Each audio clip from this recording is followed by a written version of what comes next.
We're here for our weekly field hockey press conference with head coach Iñaki Puzo. Coach, how important was it to refocus last week in order to get back on the winning track? Yeah, 2 weeks ago, when after our losses against Kent State and North Carolina, especially the game against Kent State, that was very hard and for us to digest because it is an important game, and that's something that nobody can deny, not from Miami or Kent State. So mentally, we were beat.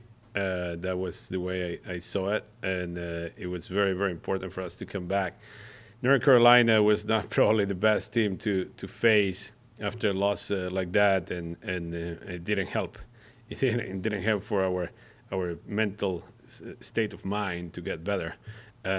So last week we took a different approach in terms of the practice. We gave them a couple of days off to refocus and come back 100% in terms of energy. So we just had like 3 days before game day against App State to get ready. But it was necessary. I mean, it was a risk that we took, if you want to see it like that. But the state of mind, the mental part of the game is as important as any other part of the game, and we need that.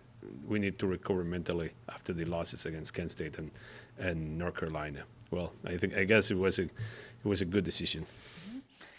All right, so in your last game, Ball State came out attacking in the first 10 minutes, but Miami then seemed to settle down and then took control the rest of the way.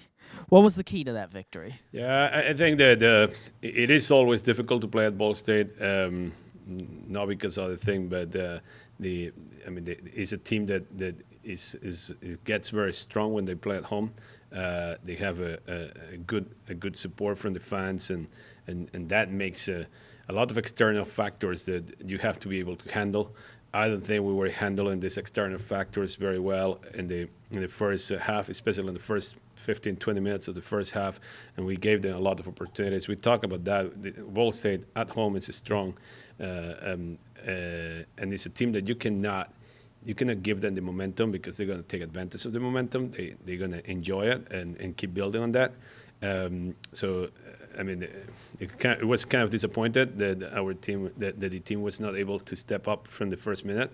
But we regrouped during the halftime, and we talk about the external factors and control the controllables, and play our game, and that's what we did in the second half. And I think in the second half we completely dominated the game.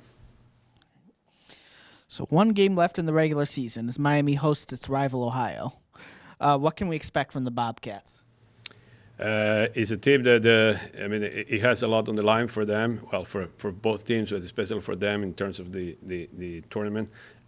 So I'm expecting a team that is gonna come here very aggressive in terms of hockey, to try to play very, very fast from the beginning, to go to attack because they need the win, and I mean in terms of like being is different than other games, that's probably the biggest difference. Besides that, I mean, it's a team that right now has a very solid structure in the center of the field.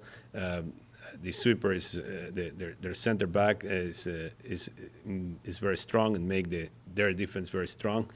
So we're going to have to be persistent. We have to go out to win that game with that mentality. We need the win too, and in order to get a second seat on the tournament, and just be persistent in attack, play our passing game. That's the only way that we know how to play.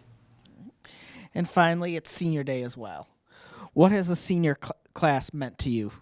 It means a lot. I mean, like there are 5 seniors: Megan Moody, Kelsey White, Gigi Pritchard, Elisa Xavier, and Carla Romagosa.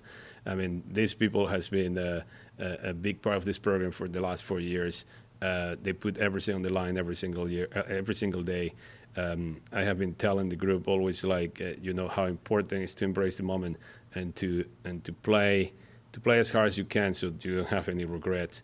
It is nice when you graduate people, and you believe that these people are going to leave the program with no regrets, and that's the case of these five players.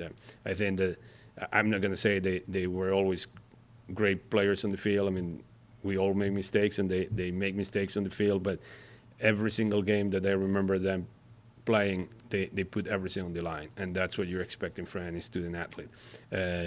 And that reflection on the field, it has always been off the field also, with this senior class being big leaders, being great students. I mean, like these five players, five student athletes represent the full packet of what a student athlete by NCAA should be.